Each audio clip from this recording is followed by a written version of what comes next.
Salam sejahtera untuk kita semuanya, teman-teman pers yang saya hormati, bapak-bapak, ibu-ibu sekalian yang saya hormati pula. Jadi teman-teman perlu memahami bahwa kami hadir di sini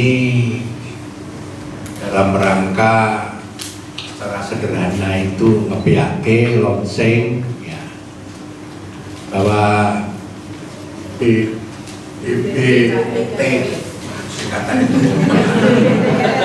BPTKLPP Yogyakarta itu berdasarkan keputusan Bapak Menteri Kesehatan dimungkinkan juga bisa memeriksa sampel untuk virus corona wilayah Jogja Jawa Tengah. Jadi dengan itu harapan saya pasien yang di Jogja Jawa Tengah ini cukup bisa diselesaikan di tempat ini, sehingga harapan saya bisa hasilnya itu bisa lebih tepat bisa diumumkan.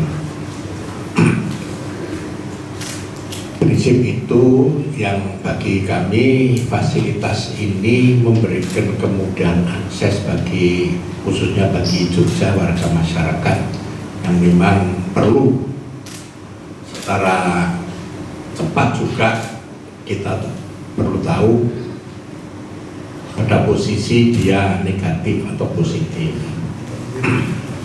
sehingga penanganan nanti dia berkomunikasi dengan orang lain pun mungkin juga bisa lebih cepat untuk kita lakukan. Mungkin harapan saya biarpun ada kemudahan akses untuk pemeriksaan darah ini ya semoga harapan kita bersama tidak usah tambahlah dari dua orang yang memang positif, yang lain masih dalam pengawasan gitu. Sehingga dari kondisi itu yang sangat penting bagaimana kita bisa memberikan ruang kepada publik ya, bagaimana mereka cuci tangan dan sebagainya untuk menjaga kesehatan. Bagi saya itu sesuatu yang sangat penting, sehingga darah mereka tidak perlu ada di ruang lab sini gitu, kecuali kalau untuk kepentingan yang lain gitu. Ya saya kira secara umum itu saja yang bisa saya sampaikan, mungkin untuk bisa teman-teman mengetahui, mungkin menanyakan sesuatu pada kepala lab maupun mungkin secara keilmuan pada Prof. Aryo yang mungkin juga bisa memberikan pemahaman pada teman-teman untuk lebih bisa memberikan yang lebih lengkap kepada publik, supaya publik ini tidak punya rasa takut atau kekhawatiran, sehingga seperti yang terjadi di Jakarta untuk memborong barang dan sebagainya itu kalau bisa kita hindari, dan kecemasan pada publik itu juga bisa kita hindari, sehingga kami pun mengambil kebijakan itu juga bertahap dan sekaligus dengan harapan pembelajaran pada publik itu jadi sesuatu yang sangat penting, karena yang penting bukan kebijakannya yang menentukan, tapi kesadaran publik itulah yang menentukan corona ini bisa kita putus atau memang tidak. Karena dengan kesadaran ini harapan saya tumbuh disiplin pada dirinya sendiri untuk bisa mengendalikan dirinya sendiri. Itu bagi saya sesuatu yang sangat penting ya, sehingga di sini perlu kebersamaan, kesadaran yang ada pada warga masyarakat. Saya kira itu saja yang bisa saya sampaikan. Terima kasih. Apa yang Pak Gubernur sampaikan baru saja tentang dua pasien positif corona di DIY. Peningkatan dari 1 ke 2 itu kapan?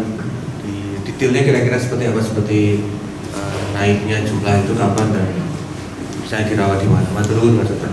Nanti biar kepala dinas saya yang menyampaikan. Biaya tes corona di Sarjito itu kan Sarjito mengatakan minimal ada sekitar 500.000. Itu membuat masyarakat jadi bingung karena katanya sebelumnya digratiskan. Itu mungkin bisa diberi tanggapan semacam. Terima kasih.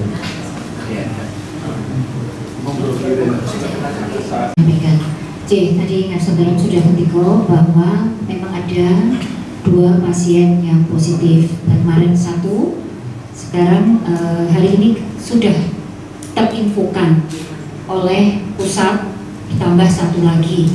Cuma memang secara resmi dari pusat belum ada, tapi kami sudah diberikan informasinya. Status pasien ini memang sudah dirawat di Sarjito. Kemudian jenis kelaminnya laki-laki, usianya sekitar 57 tahun. Sampai di sini ya. Jadi memang sudah dirawat di Sarjito. Kemudian tentang pemeriksaan yang di Sarjito. Jadi sebenarnya memang ada kesimpang siuran informasi ini. Kami sudah mengklarifikasi pagi ini, sebenarnya pemeriksaan yang di Sarjito itu adalah pemeriksaan kesehatan, bukan pemeriksaan COVID-19.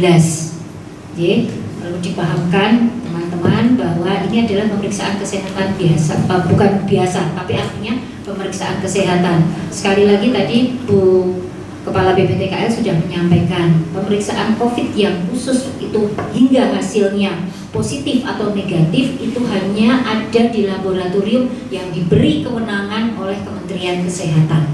Sementara itu, ya, jadi laboratorium yang lain memang belum diberi kewenangan.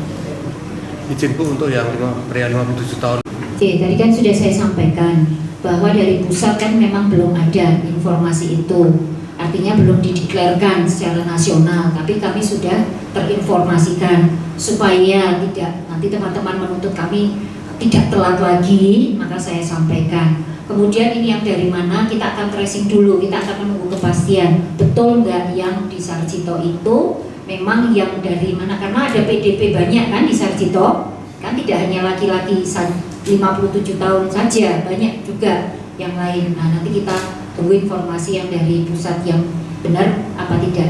Insya Allah nanti jam 1 kita akan diberikan informasi ini yang mana nih gitu, yang 57 yang laki-laki yang mana.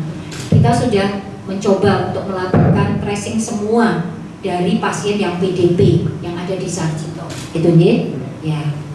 Di Kompas, pertanyaannya kemarin sempat beredar informasi tentang zona merah COVID-19 di salah satu wilayah di kota Yogyakarta, di Piwangan tepatnya, karena pasien yang positif itu disebut berasal dari sana, seperti itu. Nah, pertanyaan saya, apakah ini benar? Lalu kemudian kebijakan dari Dinas Kesehatan sendiri seperti apa? Apakah akan mengumumkan kira-kira riwayat perjalanan atau domisili dari pasien yang positif demi kesiapsiagaan dari masyarakat, ataukah memang informasi ini ditahan untuk menghindari kepanikan? Terima kasih. Untuk menahan informasi untuk pada teman-teman media, tapi kami lebih berhati-hati untuk memberikan informasi itu. Setahu saya tidak ada zona merah di DIY. Kenapa? Karena yang kita dapatkan 2 orang yang positif ini bukan dari lokal. Sekali lagi, bukan dari lokal, dia dari impor. Nah, nanti lebih jadi tidak ada zona merah, belum ada zona merah, dan mudah-mudahan tidak akan ada di DIY. Mungkin Bu Irin mau menambahkan. Kemarin mungkin dari press release yang sudah disampaikan oleh Kementerian Kesehatan bahwa daerah yang dikatakan zona merah tersebut adalah daerah yang mempunyai local transmission. Jadi teridentifikasi DKI Jakarta, Jawa Barat, Banten, hanya beberapa kabupaten kotanya. Kemudian tidak ada satupun di daerah istimewa Yogyakarta yang zona merah, karena transmisinya bukan transmisi lokal dan seluruh kasusnya kasus impor. Mudah-mudahan tetap terjaga seperti itu, karena susah kalau seandainya sudah terjadi lokalisasi. Sampun. Satu lagi, J. Selamat siang, saya Vira dari Kedaulatan Rakyat terkait gugus tugas penanganan COVID di DIY seperti apa, dan yang kedua terkait sektor pendidikan ya saat ini apakah nanti yang akan diterapkan kami tidak libur ya atau dalam apakah akan sistem belajar, kan Jogja punya aplikasi Jogja belajar apakah nanti akan diterapkan monggo Mas. Jadi saya tadi sebelum kesini sudah menandatangani gugus tugas. Jadi mungkin nanti sama Pak Sekda mungkin diumumkan gitu. Tadi sebelum kesini saya sudah tanda tangan, sudah selesai gugus tugas itu. Hanya orangnya itu yang belum kita masukkan, tapi unsur-unsurnya dari mana itu dasarnya itu ada semua. Yang kedua, kami hati-hati untuk mengambil keputusan. Yang penting bagaimana keputusan gubernur itu bukan hanya maunya gubernur, tapi masyarakat itu harus memang siap untuk dengan ada keputusan gubernur itu. Jangan jadi objek karena saya merasa kuasa, akhirnya terserah saya memutuskan, tapi masyarakatnya nggak siap. Karena pengalaman 2006-2010 mestinya tidak seperti itu. Gitu.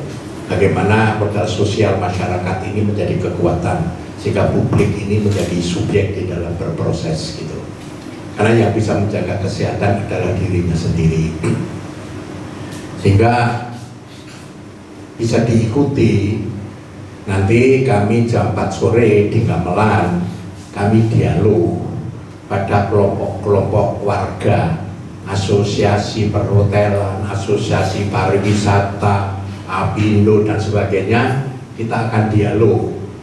Ya, sebetulnya teman-teman pengusaha ini seberapa jauh dia siap, dan sekiranya nanti kondisi lebih tidak bagus, biarpun itu tidak kita harapkan, tapi sampai kamar yang kosong itu isinya berapa untuk tidak terjadi pemutusan hubungan kerja. Begini-begini kan kita perhitungkan, tidak sekedar pokoknya tidak boleh kan, tapi kita sendiri skakmat sendiri gitu. Jadi kita hati-hati. Itu nanti sore jam 4. Silakan kalau teman-teman pers mau mendengarkan dialog gitu. Besok siang saya belum tahu jamnya, kami akan bertemu Bupati Wali Kota sama Kepala Dinas Pendidikan. Hari ini sudah keluar di koran ya bahwa online, untuk literasi online maupun program online ya, di Jogja ini lewat Dinas Pendidikan itu kan sudah kita lakukan mulai tahun 2014 ya. Itu bisa cover seberapa jauh? Mungkin kalau baca berita kan itu sudah keluar, dengan harapan publik sudah membaca kan gitu. Publik sudah membaca, teman-teman pers sudah membaca ya. Besok kita bicara sampai pada konteks seberapa jauh kalau online itu kita ajarkan mereka berada di rumah. Itu kira-kira di rumah itu yang punya laptop atau apapun kira-kira berapa persen? Atau baru 40%? Biarpun dia bisa menggunakan laptop, tapi itu kan di sekolahnya. Karena kita punya program setiap sekolah 20 komputer, baik SD maupun SMP. Kalau SMA kan bisa punya potensi sendiri untuk bisa membuat itu ya. Nah, bisa enggak kalau mereka yang tidak punya laptop itu bisa bergabung dengan temennya untuk pembelajaran lewat online. Begini kan kita hitung, kita akan meliburkan 2 minggu dan bisa berlanjut atau cukup seminggu, kita evaluasi, nanti kalau efektif mungkin kita teruskan, tapi kalau tidak efektif ya lebih baik dia masuk sekolah lagi. Nah, seperti ini kan menjadi pertimbangan-pertimbangan. Yang penting tidak sekedar saya mengatakan kamu belajar online, tapi saya tidak mau tahu dia di rumah atau dia pergi dan sebagainya, pokoknya itu urusanmu. Kan saya nggak bisa mengatakan itu. Gitu. Jadi semua ini ada perhitungannya, sehingga ada konsekuensi yang harus ditanggung. Kalau memang online ini ada sesuatu alat yang memang belum memungkinkan, ya tidak beli. Memang harus bisa online. Ini online itu keputusannya gimana? Jangan seperti tadi pagi ada dialog di TV, di Sulawesi Utara diliburkan, tapi kenapa justru di pantai-pantai banyak anak-anak berada di sana? Katanya libur online, katanya belajar online, tapi nah, jadi kan malah membangun penularan. Ini kan tidak sesuai dengan harapan gitu. Saya nggak mau seperti ini omong kosong kalau seperti ini gitu loh. Bukan memecahkan persoalan, tapi malah nambah persoalan, kira-kira kan gitu. Nah, sehingga pupung, ya kan, harapan saya ya dengan 2 ini berhenti gitu loh. Dengan kecil seperti ini kita masih punya ruang untuk mempersiapkan masyarakat untuk betul-betul bisa mengendalikan dirinya sendiri. Anak-anak juga begitu. Kita suruh online di rumah, ya memang di rumah untuk belajar gitu. Paling sedikit dengan belajar itu dia bisa kita kendalikan untuk tidak keluar rumah. Hal seperti ini harus bisa kita yakini gitu. Jadi kebijakan itu harus ada aplikasinya yang jelas. Itu aja baru besok, sehingga kita bisa tahu persis decision apa yang harus kita sampaikan. Kita punya pengalaman 2010 maupun 2006, ya kan, itu sehingga kehati-hatian dengan pikiran yang jujur, ya, tidak hanya jujur pada orang lain tapi jujur pada dirinya sendiri pun itu harus kebijakan itu bisa dilakukan begitu. Dengan begitu harapannya kita kepemihakan kepada publik ini sesuatu yang mutlak yang harus dipertimbangkan. Jadi jangan malah jadi korban yang memang karena ketidaktahuan. Itu kesalahan kita sendiri.